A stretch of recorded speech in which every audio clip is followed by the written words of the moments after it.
Well, hi, this is Ken with Village Green, and today I wanted to show you one of our landscape spotlights a year later for Steve and Cathy out in Richardson.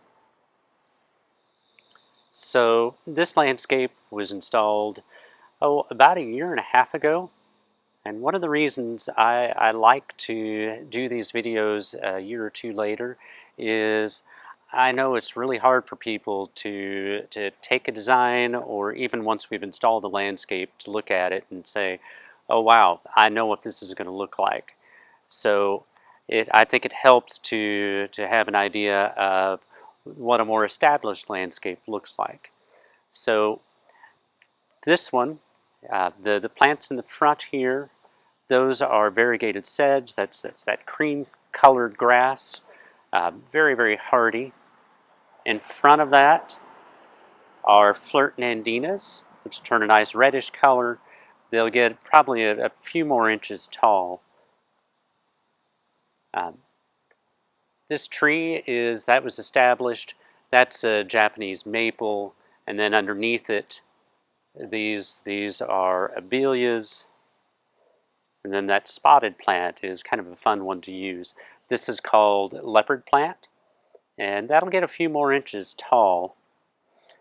Back in here, you can see this is just now starting to get its normal height. This is a spreading yew.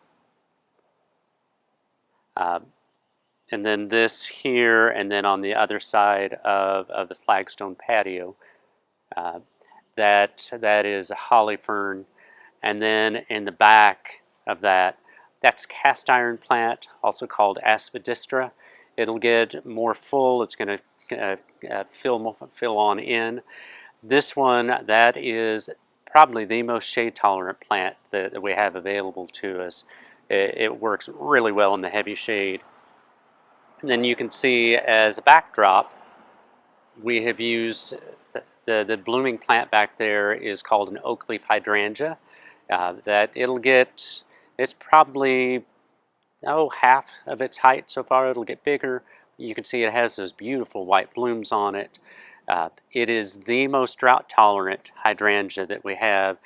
It's really my favorite. I don't really enjoy using the normal hydrangeas because they tend to be water hogs, and they're kind of tough to maintain. But oak leaf hydrangeas are great, and you can see that we use those to kind of frame the house.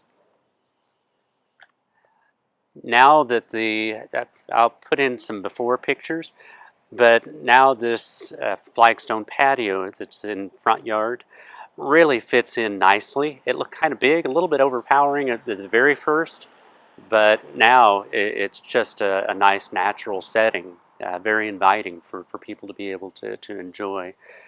And then one more plant I want to show you. This is a ground cover. It looks a little bit like Asian jasmine that's been popular around here for a long time, but this one is called Virginia creeper, and you can see that it's filled in very, very well in the year and a half. The reason we like to use this is, number one, it fills in and it's healthy, but number two, the rabbits don't eat it. And we found that rabbits really enjoy eating the Asian jasmine, so we've started using this ground cover a lot. So this is what this landscape looks a year and a half later. You can see that it's filled in very, very nicely. The reason it's done that is because we got the watering right, and then also the soil preparation. I just can't emphasize enough. It takes a lot of work to get the soil prepared right and to use the right amendments.